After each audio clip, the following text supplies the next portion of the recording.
And I can only imagine like what that's like being able to let go. But even like I think of like the high school years where there's this fine line between making sure that the kids are in tune to like what they need to do versus being able to step back and say, okay, you need to kind of figure this out on your own because I'm not going to be here to be, keep figuring this out for you. And I'm Yeah. thinking like school structures, like we have the hardest time with like a few of our kids, like using a planner. And they're like, well, Dad, my teacher puts it in, my Skyward app or whatever. But I try to keep reminding them, like, that's not how it's going to be next year in high school. Like, you need to find a better way. And it usually falls on deaf ears. Yeah, right. And I think part of what you're getting at with your kids is the idea of consequences. And this is a tough word because we love our kids. We don't want them to have all sorts of bad consequences. However, I know if you think back over your life, and I certainly can do this with my life, most of my major learning experiences, in the real sense of learning, more than just in school, have been because I messed something up,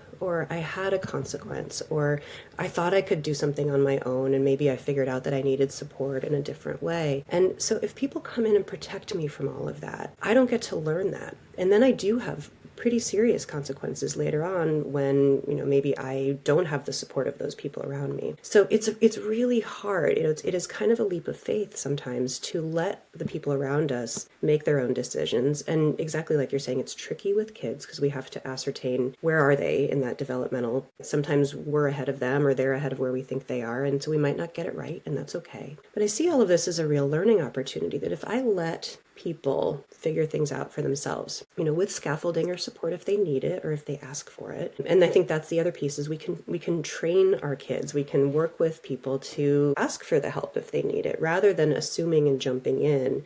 Make sure everything's going okay without checking in. Would you like some support? Because let's say your kiddo doesn't learn how to use the planner or doesn't keep on top of their schoolwork. That will make itself clear over time. And then we understand, okay, you needed more support here. But it really is kind of a sit on your hands. I'm doing this for those of you who aren't watching live, right? Sit on your hands and kind of let the people around you show you what they can do, show you what kind of help and support they really need.